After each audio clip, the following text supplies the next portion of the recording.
Thank you all so much for joining us. I am Robin Edwards, Program Manager with National Black MBA Association, and it is my pleasure to welcome you to Building Your Professional Brand, sponsored and presented by Danaher. Danaher has assembled an esteemed panel who will dig deep into how to build your professional brand, as well as why it is important to your career. So without further ado, I introduce you to Carolyn Fulilove, Senior Program Manager, Diversity Attraction with Danaher. Carolyn, the virtual mic is yours. Thank you, Robin. And thank you to the National Black MBA Association for partnering with us today. Before we get started, I want to take a moment to tell you about our great company. Danaher is a global science and technology innovator committed to help safeguard public health and improve the quality of life around the world. Our diverse associates span 29 global operating companies within 4 strategic platforms: life sciences, diagnostics, water quality, and product identification. Exceptional people accomplish outstanding things here in a dynamic atmosphere of collaboration, professional growth, and continuous improvement. And today, I am proud to introduce you to our 3 global leaders who are pushing the boundaries of what's possible at Danaher. Please join me in welcoming Duchess, Nikki, and Crystal. Duchess, I'll hand it off to you. Thank you. Hello, everyone. Very excited to be here. Good day. As Carolyn said, my name is Duchess Ajay. I'm going to be your moderator. I'm the head of global communication for Beckman Coulter Life Sciences, which is a Danaher company. Crystal? Hello, everyone. My name is Crystal Moore. I am the Global Talent Acquisition Leader supporting Beckman Coulter Diagnostics, which is also a Danaher company. I am based in Atlanta, Georgia, with my husband, and I have twins, 21-year-old boy and girl. Nikki? Thanks, Crystal. My name is Nikki Soares. I am also Global Talent Acquisition Leader for Cytiva, one of the life sciences companies with Danaher. And I am based in the Boston area. And for my fellow Trojans on the line, I am a consortium alum from the USC Marshall School of Business. Fight on. I love it. So building your professional brand, we're here. So I'm gonna start this panel discussion with an opener just to kick things off. It's my version of an icebreaker. And so I know we have so many branders on this call tuning in all over the country. And I'm going to say branders because whether you're at the very beginning of your branding journey, in the middle, and just need a few nuggets to hear today, or if you are a bona fide brander and this is just an opportunity for you to hear a point of view, that's why we're all here today. And so right now I'm going to ask all of you, if you could just type, where are you located in the country? What city, what state? Awesome. So we have Chicago, New Jersey, Raleigh, Texas, Columbus, Indiana. I love it. We have Florida, Chicago, New Jersey, Dallas, Milwaukee, Nashville, Atlanta. I love it. I love it. And I think that, this is just a testament to the National Black MBA Association. We are literally touching, every corner of the United States. And so without further ado, we're just gonna dive right in here. So when you think about the genesis of where we're at right now, we are all aware that if you want to be successful in your career, you need to do some of the similar things that a lot of companies are doing as it relates to building and promoting, their brands. And so to level set with the audience, I'm going to share a little bit about the flow of our agenda. We have 2 tracks that we're going to do. So Crystal and Nikki are going to first start off with talking about, coaching and counseling and giving their advice as it relates to building that professional brand. And then the second track we're going to talk about is authenticity. Being your authentic self is so critically important. And so Nikki and Crystal have flourished in their careers and are continuing to flourish and have shown up authentically every step of the way. So first question, I'll kick it off to Crystal. How do you begin developing your personal brand? What should the audience have in mind when it comes to shaping what that looks like? No, that is a really good question, Duchess. And so for me, when I think about that question, right, I start with what matters most. I'm all about bringing my whole self. So for example, if you look at me, I have this jacket on, but I have my life is what does it say? Positive lifestyle. I'm all about optimism. And that's really who I am. People always say, why are you always smiling? It's because I like to bring optimism into my everyday. And so that's what it starts for me when you start thinking about your personal brand. But when I think about how I've also built my professional brand out more on the social media platforms, there was a couple of things that I did to create this. First and foremost, talent acquisition. So that's the space I'm in. I've been in talent acquisition for 20 plus years now. And so this is part of who my whole self is. It's part of what I do every day. The second part in building out my brand is more about the passion and some of the things that I like to do on the side. So I said I had 21-year-olds. Through that, a passion of sports photography came into the picture. And now I still do that. I do sports photography on the side, and it really helps to fuel who I am and what I bring to my day-to-day. I absolutely love movies. I love specifically Marvel movies and specifically Guardians of the Galaxy. So if any of you have seen my LinkedIn profile, you know where I'm going there. I'll tell you a little bit about that later, but I wanted to bring something that incorporates all of this into my brand. So that's the talent acquisition, the sports photography, the love of movies and cinema. But I also thought about, someone said, I am Groot. Yes, I am Groot. So I also thought about what would draw people in, what would help me stand out from all the noise, because I know many of you are on LinkedIn now, there's a lot of noise. And I thought that was something that would really help me stand out, but it was unique and authentic to who I am. So if anyone has seen my LinkedIn profile, you're probably familiar with my tagline. It's very clear cut, very simple. It says, I love talent acquisition, I shoot sports, and I am Groot. And that is who I am. And that's what I thought when I started developing my personal brand. Yeah, I really resonate with that a lot, especially the passion and how that kind of shapes, who you are, but absolutely your brand. Nikki, I'll ask you the same question. How do you begin developing your personal brand? Well, I started by just thinking about what is it that I really am passionate about, and what do I love to do. So if you look at my summary on my LinkedIn, it talks about I like to build and fix things. That's where I get my engagement and motivation and what makes me want to get up and go to work every day. If I'm in maintenance mode, I'd rather just poke my eyes out and and be done with it. And so, my story is about, what are the experiences that I've had where I had that opportunity to build and fix things, and what was the impact of that work that I did.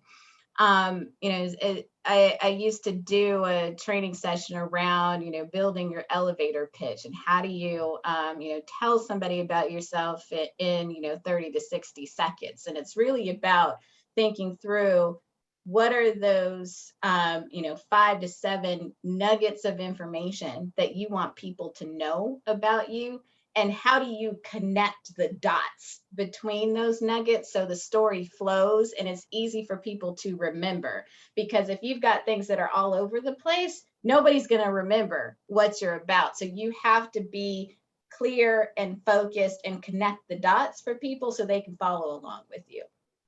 Yeah, I love that. I'm in communication, and just the importance of that elevator speech is just so critical to everything. And it really helps people kind of get the quick snapshot of who you are. So Nikki, I'll stay with you if that's okay. Curious to know, how have you approached building your brand? I guess, can you dig a little bit more into that and maybe talk about what has success looked like for you? So, kind of the main channel that I use from a professional perspective is LinkedIn. I do have a Twitter account, but ask me how many times I've actually logged into Twitter without just clicking, something that somebody else had posted. See, I could probably count on one hand, if that. And for me, Facebook is purely personal. So I keep the two completely separated. If we work together, we cannot be Facebook friends, even if we are work BFFs. If we are in the same organization, we cannot be Facebook friends until one of us leave. And so that's why, LinkedIn is the primary channel that I use to get my brand out to the marketplace from an online perspective. But I also look at opportunities to network and get my name out there in other avenues. So, I've done speaking engagements and panels with different organizations. Pre-pandemic, I did actually attend networking events. That's harder to do now, but I'm looking forward to when that can happen again. Part of my job as being in talent acquisition is to get out there to the conferences and such. So, within the context of what I do, I make sure that, I'm seeking out those opportunities to meet new people and, to get my name and more so the company name out there, because of the nature of what I do as a recruiter. I need people to know who Cytiva is as an organization and who Danaher is as an organization. And I'm an extension of that. Yeah. Well, I mean, Nikki, I'm your twin. Nice to meet you. I love the fact that you said keep those separate, because it's the same with me. Facebook, I don't really use Facebook, but Facebook's Facebook and LinkedIn is LinkedIn. So Crystal, I'll ask the same question to you. What has success looked like for you, as you think about your personal brand? No, great question. And so that's why Nikki has ghosted my friend request. I'm kidding, because she keeping everything separate. So it's really interesting. I'm a little bit different. I'm a little more of an open book. I have several Twitter accounts. And the reason why I have several Twitter accounts is because I do have my photography Twitter account. And then very early on, because I had young children, I wanted to keep my work Twitter and my personal Twitter a little bit separate, because I was posting a lot of things. I had a daughter that was in competitive cheerleading at the time. But now I have seen that I've now evolved to more of my personal Twitter, and I post work things from that personal Twitter too, because I think it's really important for my network to understand the company I'm with, Danaher, Beckman Culture Diagnostics, and just anything else that I find interesting. But I never really, to answer that original question, Duchess, I never really thought about defining what success looks like in terms of how I approach and building my brand. When I think of LinkedIn, I was one of those early adopters with LinkedIn. I even looked it up. So I joined LinkedIn September 2004. I may be really dating myself. And so that was right maybe a year after LinkedIn launched. And at the time, it was a much, much simpler platform. Then people really weren't using it for recruiting. It was truly networking. As everyone knows, it's really evolved since then. But one thing for sure, I was never one of those people that would connect with any and everybody that came through on LinkedIn. I was very particular on who I would accept on LinkedIn requests. Now, I've adjusted my networking methodology since then.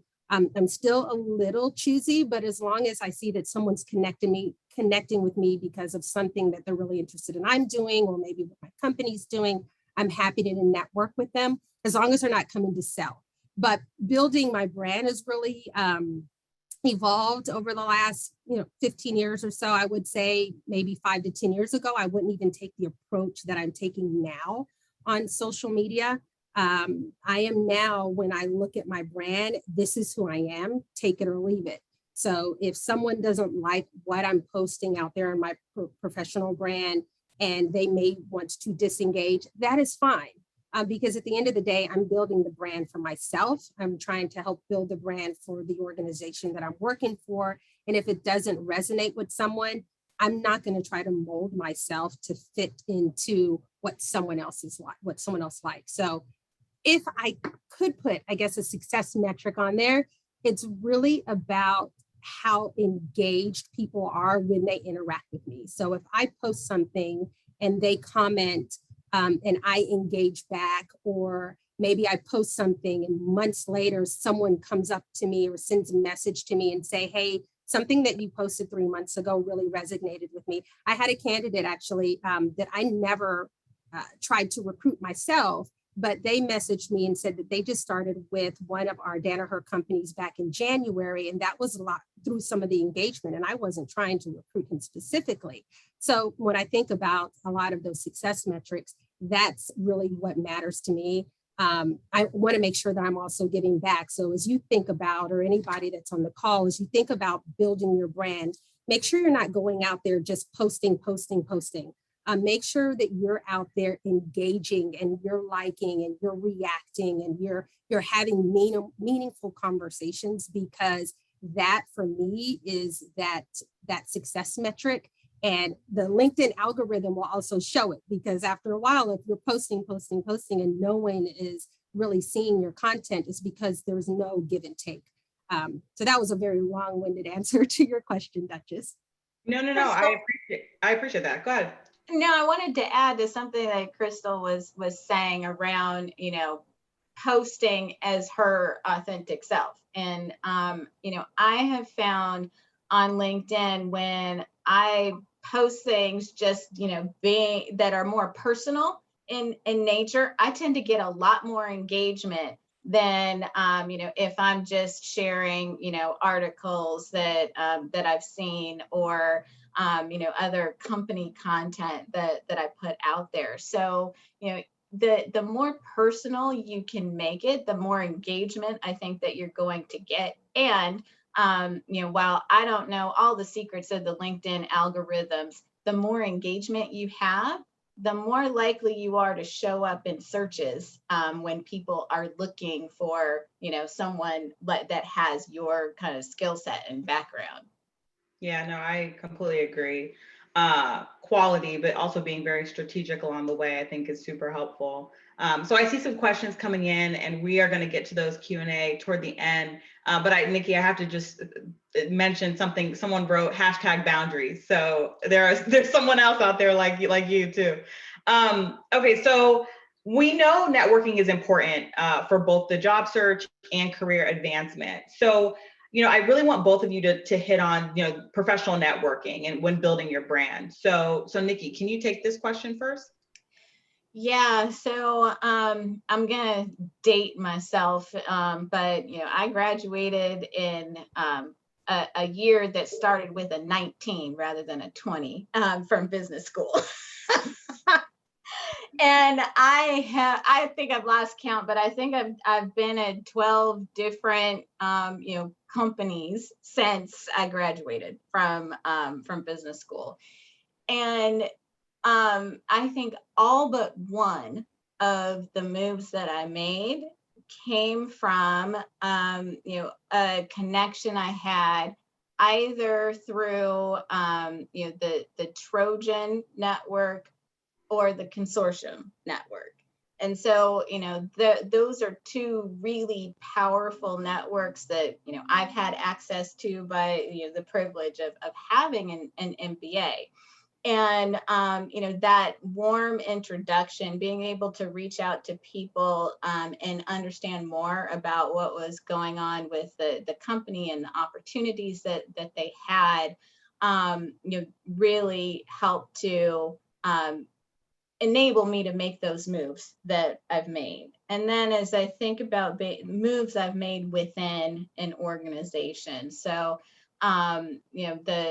I think it really was about 2 companies ago that I really got to a place where I stayed and had more longevity. And so, the last 2 companies I was at about 7 years each. And so I had the opportunity to do a lot of different things during that time frame, and it was about the networks that I built internally, with peers and with leaders in the organization. So it's really important that who the decision makers are because there's a lot of decisions that get made about people's careers when you aren't in the room, and sometimes your manager isn't even in the room. And so having those relationships and understanding who is making those decisions and building relationships with them, I think is critical as you try to move around within a company and achieve your career goals. I love that. I love that. What do you think, Crystal? Yeah, so I wrote down two things that Nikki just commented on. The warm connection and how you're making moves. I think people that are networking now, that it's fortunate for you that you have access to some of these social media tools that we have. You know, social media can be good and bad, right? But when you think about the positive spin, you have this ability to create these warm connections. So when you are, I keep using LinkedIn because that's more of the professional networking tool. So when you're using LinkedIn, and let's say you connect with Nikki or Duchess or anyone that happens to be on this call, instead of just connecting, reach out. And when you send that LinkedIn request to Nikki, reach out to her and say, I saw you speak during this Zoom webinar and I made notes of certain things that you said. This really resonated with me.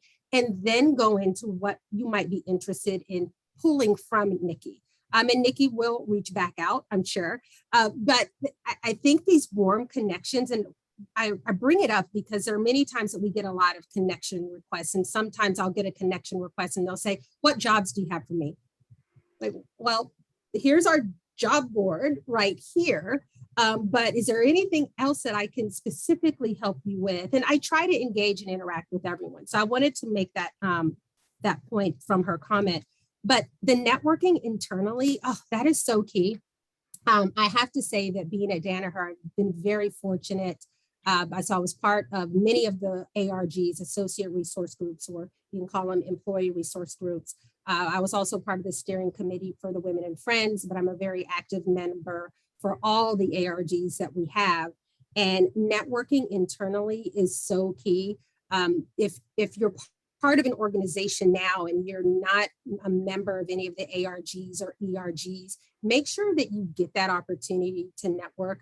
I had someone internally reach out to me, and that was the first thing I said, have you joined any of the ARGs? And if so, why not? Because even if you're not joining to join for that group for yourself, you can join as a friend, and you still have this opportunity to network with thousands, hundreds of people within the organization. So the networking internally, I think, is very important. And I just wanted to call out those two things. But when I think about when you're building your brand, like Nikki, most of my job moves have all been from networking.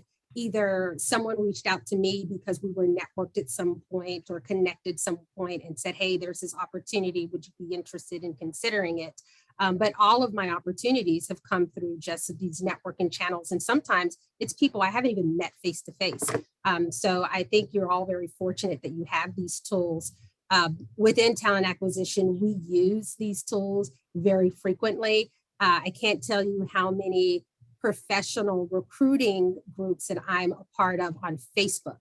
The Facebook networking groups are phenomenal, quite honestly. And I think it's because they tend to crack down on who can join, and they tend to kick people out, a lot of them. So you're able to truly network with like-minded people. But I think any type of networking, if it's external, internal, it would definitely help with your career advancement, even if you don't even think it could, because you never really know where your path will lead just by building your professional network. You'll never really know how much you'll learn from others just by building your professional network. And you'll never really know how much you'll grow just by building your professional network. So even if you might be a little afraid or timid about reaching out to someone who is a little bit different from you, or you're not quite sure if you want to reach out to me or Nikki or Duchess or anyone else, to just take that opportunity and build out your network when you can. Yeah, no, I like what you're saying there as well.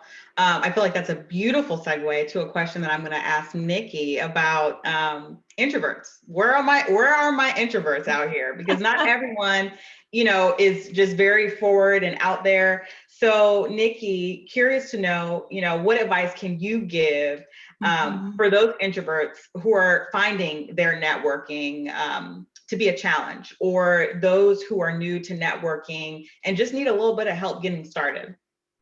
Yeah, I'm a recovering extrovert turned introvert. The older I get, the more I move towards the I on my Myers-Briggs.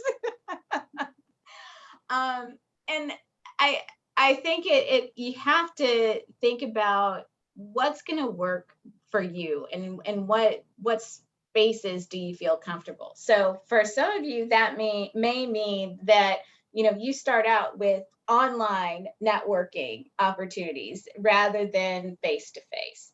It could mean that you start out small with events where it's not going to be overwhelming with thousands of people in the room, but a more intimate setting where you can talk to people in a deeper way, one-on-one, versus trying to make it around the room to meet these thousands of people. So I really think you just got to do some self-reflection around where are you going to be most comfortable, even though you may have to step out of your introvert box, so to speak, to put yourself out there and meet other people. Yeah, I think that's perfect. I saw Monica out there. She said she was an introvert. So that's I think that's a really, really great advice. So we talked about coaching, support, all of that. We're gonna kind of go into our next track of authenticity. And you both kind of talked a little bit about authenticity and being your authentic self. So curious, Crystal, how do you show up when you're building your professional brand? Good question. So like this, right? And it's funny because it has really taken me a long time to show up the way that I am. Many years ago, when I was earlier in my career in recruiting, I would never wear my hair down. I would always either have it clipped up in a nice little, pretty bun, or I would have it straightened out. But I typically wouldn't wear out my curls. And now I love my curls. I wear them out all the time. So how I show up now versus how I showed up before is completely different. I don't know if it's because of now I'm at a point where I'm just like, I don't care. And I know this is who I am. And I already said it, you either take me or leave me at this point. But I think it's important to show up as who you are, your authentic self. There's a lot of things where people, when you think about kind of social media and what you should say or what you shouldn't say, the lines blurring both the professional and the personal. But if you look at my LinkedIn profile now, my cover photo, many years ago, I would not have a picture as my cover photo of me lounging on a patio couch with a computer, a dog by my side, and I Am Groot Adidas on, with that being the main image. But that is who I am. And I think by showing up as your authentic self, I think it allows people to feel that you're a little more approachable because you're being more real. So it can be hard at times, but I think over time I've learned to just say this is who I am, and that's how I show up now. Absolutely. How about you, Nikki? Yeah, I would echo a lot of what Crystal said. What you see is what you get. I mean, obviously, everybody puts a little bit of a filter on, because you're not going to show up at work and talk the same way at work that you do to, your homegirl that you grew up with. So, I think there's always some element of filter that you're going to do in a professional setting. But, outside of that, what you see is what you get. I worked for an organization before where I was told that I did not have the appropriate executive presence because I laughed too much and I smiled too much and I like to, my teams to have fun. But if you talked to, the executives who I was working with on a regular basis, they would say we had a great relationship. And when I left, they were wondering, well, where did she go and why did she leave?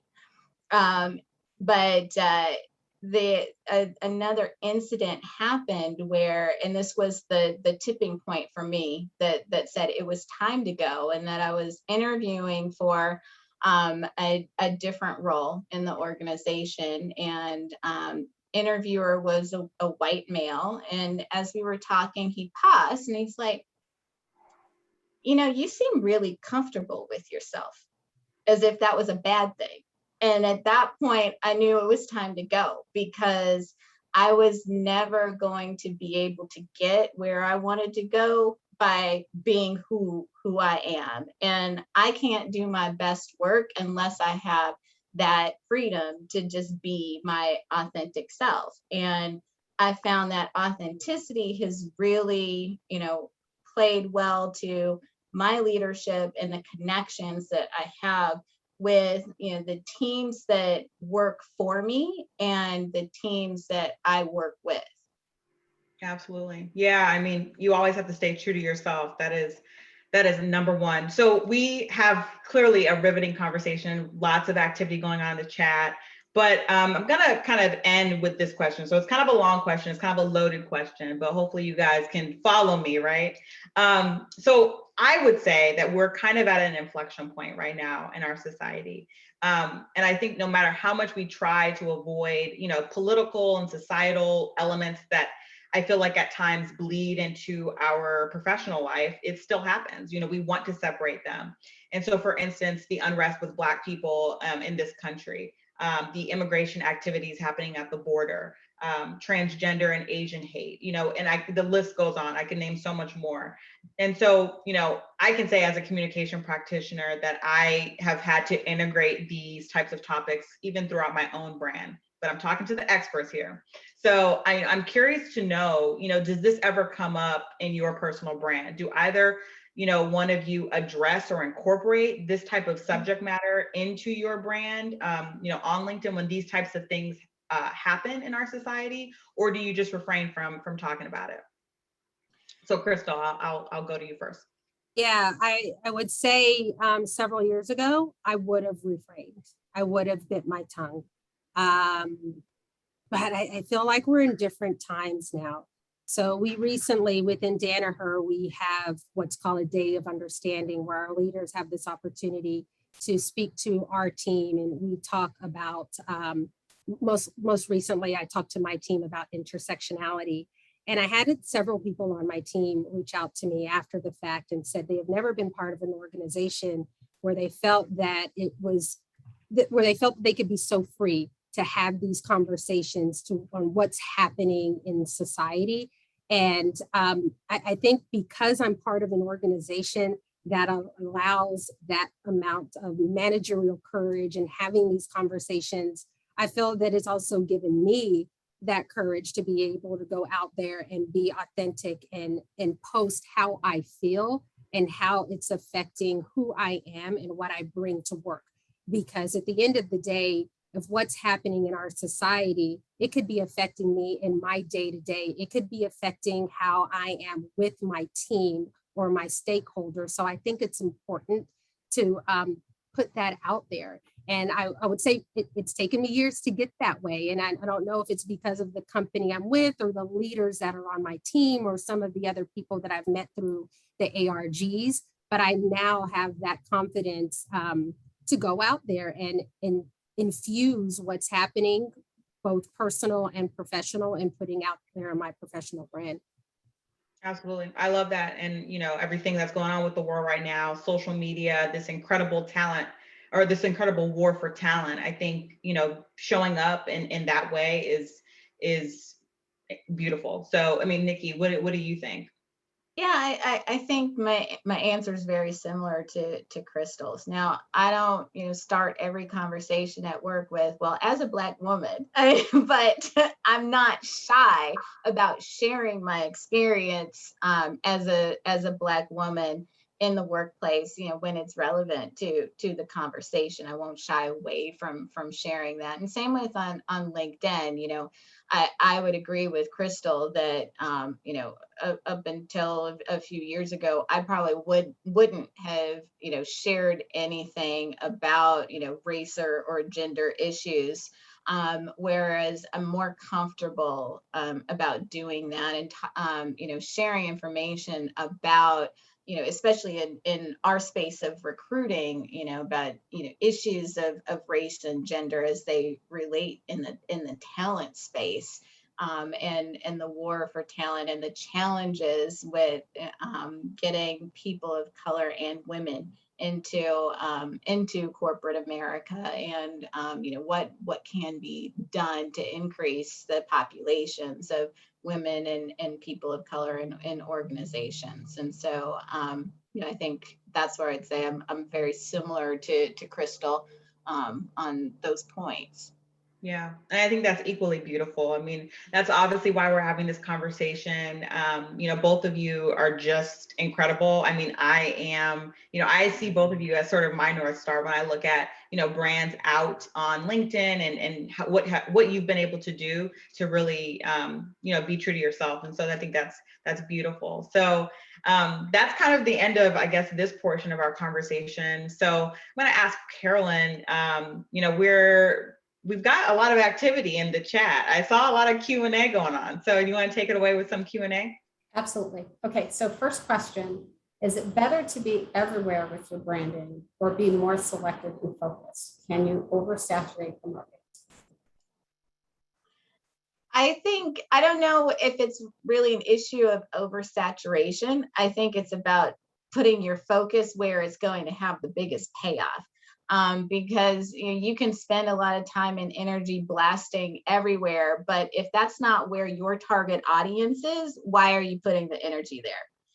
So I think it is better to be targeted and focused, understanding who your target audience is, where do they hang out, and putting your efforts there in terms of getting your brand out to the market.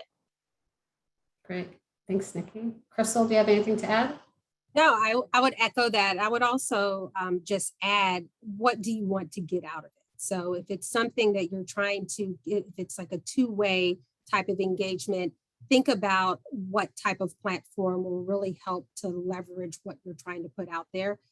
Like I said earlier, I had several Twitter accounts. I'm on Facebook. I'm on LinkedIn. I have Snap. I don't know if I'm on there that much, though.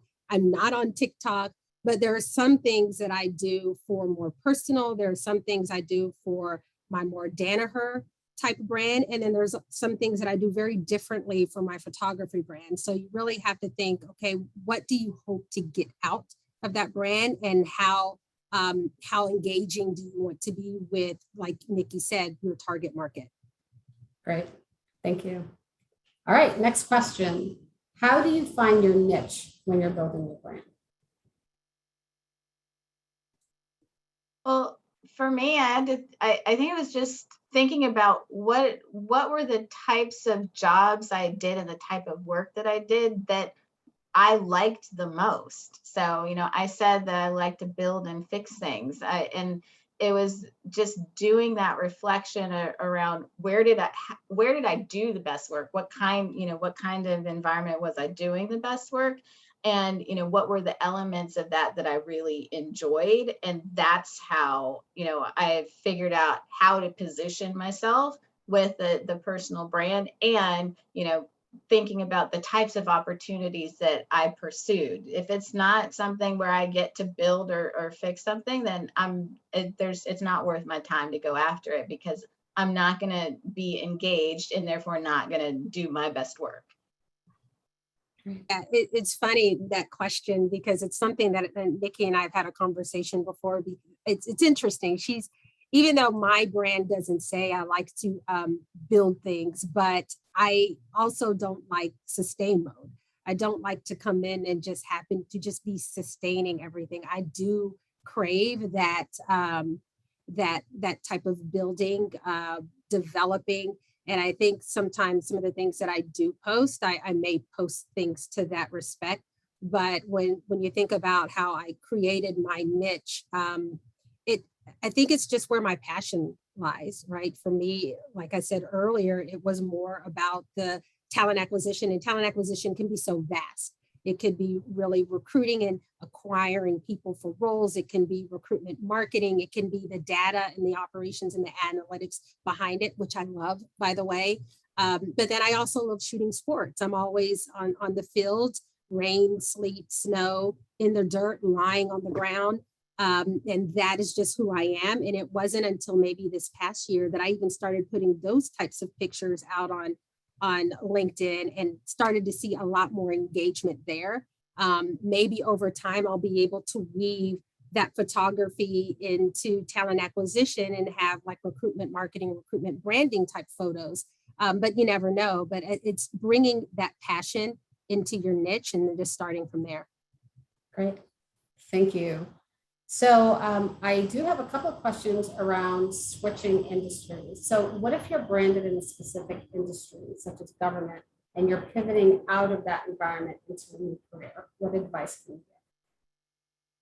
I would say go for it. I am huge in interdisciplinary leadership, so much so that I try to encourage my hiring managers and hiring leaders to think outside the box, because if you have the skills, technically, I don't think it really matters what industry you're in. There was a really good article, and I can't remember the link to the article, but it was all about, it was actually about code switching and how code switching led to very strong interdisciplinary leaders and how people can switch from one industry to the next and be very successful. So highly encourage you to give it a try.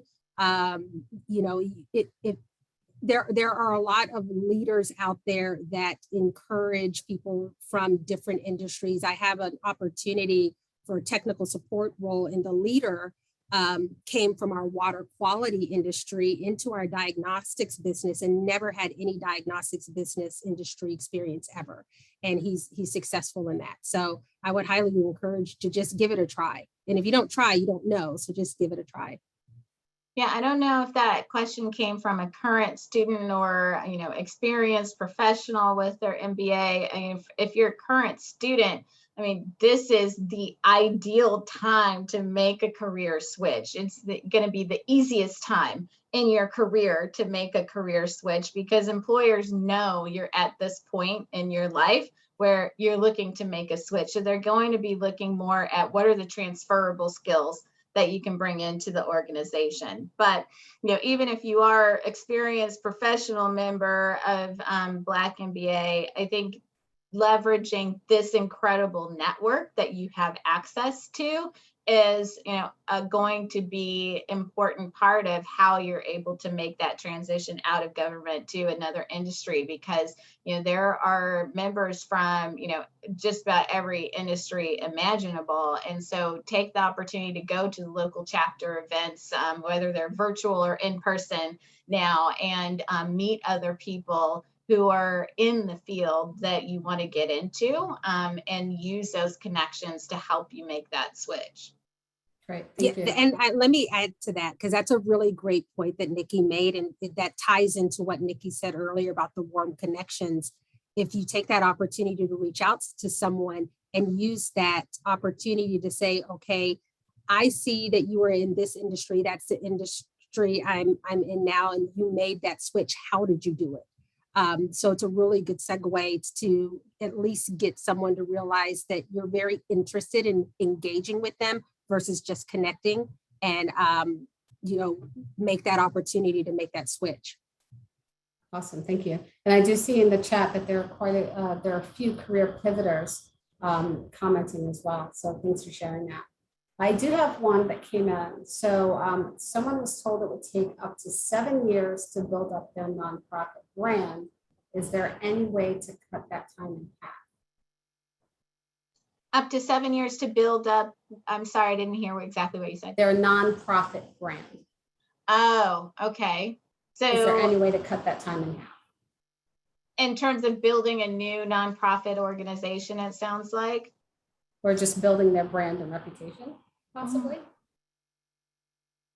I don't, so I have worked in nonprofit before. That's one of the many industries that I worked in before.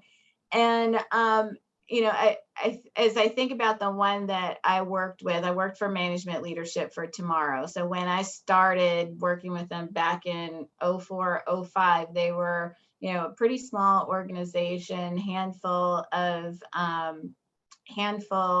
corporate sponsors, but the CEO of the organization was relentless about networking and getting to know the key decision makers at different potential corporate sponsors. And so they are a much larger organization, have expanded their program significantly. They've been on the national scene.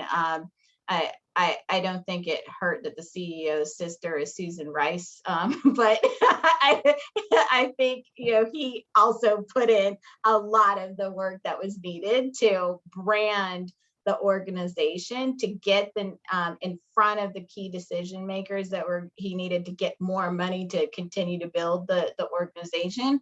And really letting the product, which are the students and professionals coming out of the programs, to be the brand ambassadors for him as well, because they were, all going to attend top MBA programs across the country.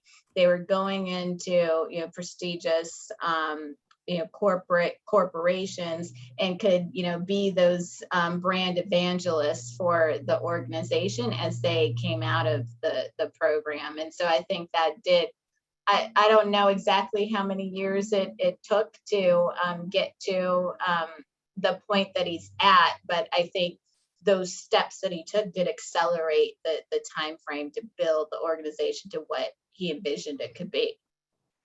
Right. Thank you, Nikki. So the next question is for Crystal. I love your personal brand and the personality you show in your LinkedIn profile. I have thought to start my personal brand for an international student like myself. And after getting my first job, is it wrong to think that it's better to show my formal and professional side first? And is it risky to show my colorful personality on people? So my answer to that, because I'm all about being authentic, right, is go with your gut. So go with your gut. It sounds like you want to lean more to that personal side. So why not? I guess that's my question. I don't know. It's hard for you to this because we can't go back and forth, but I'm curious to know what would be holding you back from putting some of that out there versus just using the professional side. So for me, I would say go for it. And I think maybe it's easier for me to say that because it's taken me some years to get into that point. But what I have known is, what I have seen is that knock on wood, I don't think it's hurt me too much. I think by coming across as more authentic and more real, shows that you're really a real person. You're not just a talking head. And it allows more engagement through different people from different industries. So I don't think there's anything wrong with putting the personal piece and element out there. Just go with your authentic self. Yeah, I would say, as I'm recruiting myself and looking through profiles on LinkedIn, for example, the more personal ones are the ones that resonate for me more, and the ones I'll spend more time looking at. So for me, having a compelling summary of that's clear about who you are and what you want to do is what's going to draw me in to look at your profile. Actually taking the time to fill out, all the different sections so I can learn as much as possible about you. And that's where authenticity is important. And really being who you are, because that's what's going to make you stand out from other, candidates that a recruiter is scrolling through on LinkedIn.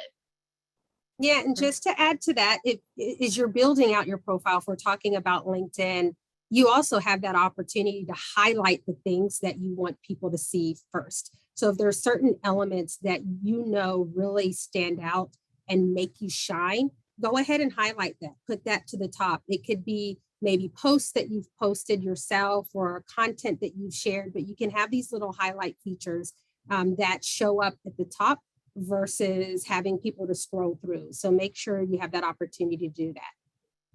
Great, thank you. So both of you mentioned networking internally and externally. How do they differentiate from, or how do you differentiate between each? Any special considerations? Yeah, so for me, I guess when I think of internally networking, I'm thinking more internal associates within our organization.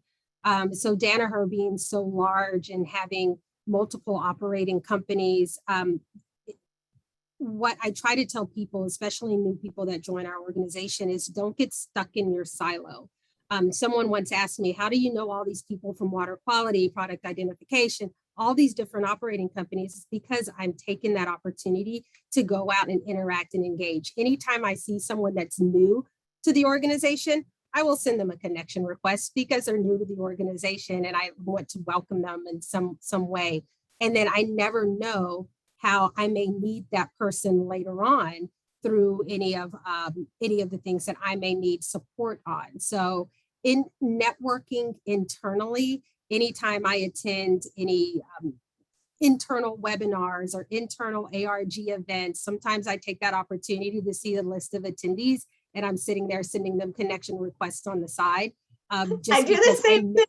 Because you never know when I'm going to need someone. And occasionally I've reached out and say, hey, we attended this event. I don't know if you remember, but I need to tap your brain for this particular reason. And I know this is where you're an expert at. So that's when I think of internal networking. And I guess external networking is quite the same. Is just reaching out to people. You have to make a different type of connection. It's not so much that warm connection. So you have to take a little more effort to let them know why you're reaching out, why you're trying to get engaged with them. But it's really, networking is really the same. Yeah, I would agree. There aren't huge differences between networking externally or internally, other than I personally find networking internally easier to do because there's, a lot of different opportunities to do that. So Crystal mentioned our ARGs. I seek out projects where I have the opportunity to get exposure and work with people from different parts of the organization. So that helps me to build my network. And, those types of activities work for me as an introvert because, it's kind of built into what I do on an everyday basis. So it doesn't feel so much like, oh, I gotta, make a special effort to go out there and do this thing to meet a bunch of people. It's built into what I'm doing every day.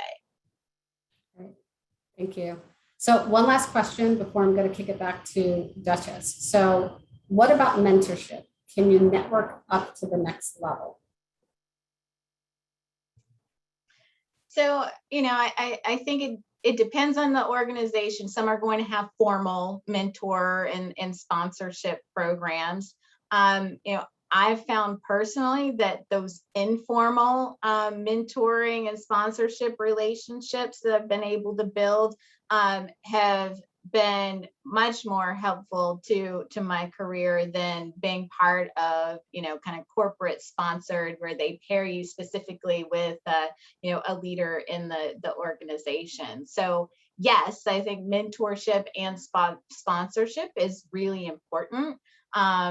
You've got to be clear about, kind of the message and the brand that you're putting out there as you reach out to senior leaders in the organization. I think in most companies, leaders are open to having those conversations if you ask and approach in the right way. And, you just got to understand what the culture is like in your organization to, make sure that you're reaching out in a way that's going to resonate for those leaders.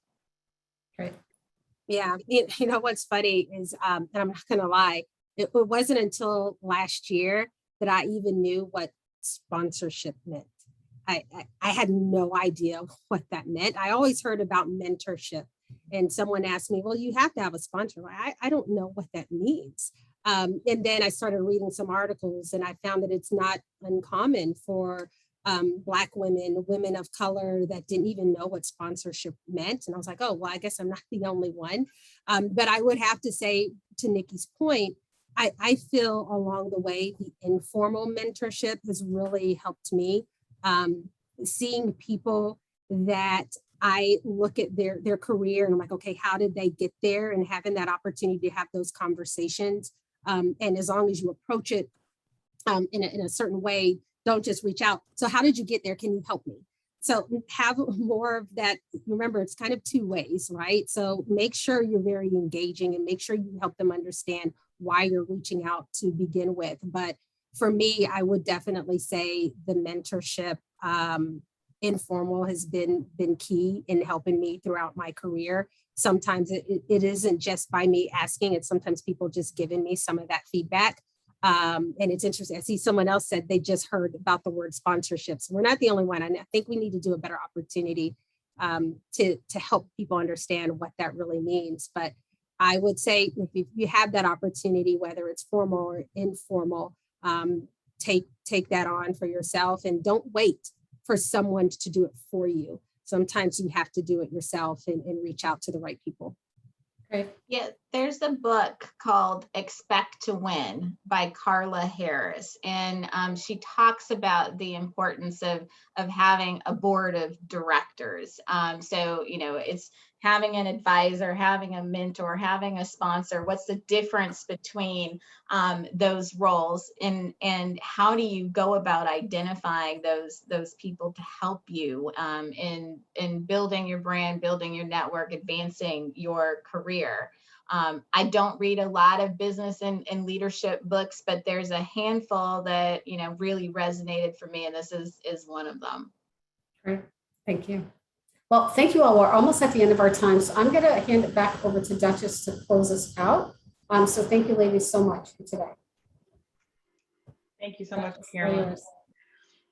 So we're at the end of our time. I cannot believe it. Time flies when you're not just having fun, but I think, when you're part of the magic that I believe that was harnessed on this panel. To our viewers, I believe that you are all special and you all have a superpower that just needs to be showcased to the world. Personal branding is about how you want others to see you. And I think a huge part of that is being comfortable with how you feel about yourself and if you're making the right impact, as Nikki and Crystal talked about during our time together. No one else can create your brand for you. It's your job to make your brand what you want it to be represented out in the marketplace. So I just leave you with these parting words before I hand it off to Robin to close us out officially. Stand out, be your own boss, bet on yourself, and go out there and build your brand. Wow. Thank you. Thank you guys so much. Thank you, Nikki, Crystal, Duchess. Thank you for that very robust and personable discussion, bringing your authentic self. Love it, love it, love it. And thank you to Danaher for being such a committed partner to National Black. To help us continue to bring relevant programs to our members, we need your feedback. A survey link was placed in the chat as well as on the slide shown. Please complete the survey to get a chance to win an Amazon gift card. So send us those surveys so that we can get more feedback and bring you more relevant programs. So again, thank you for attending and enjoy the rest of your evening.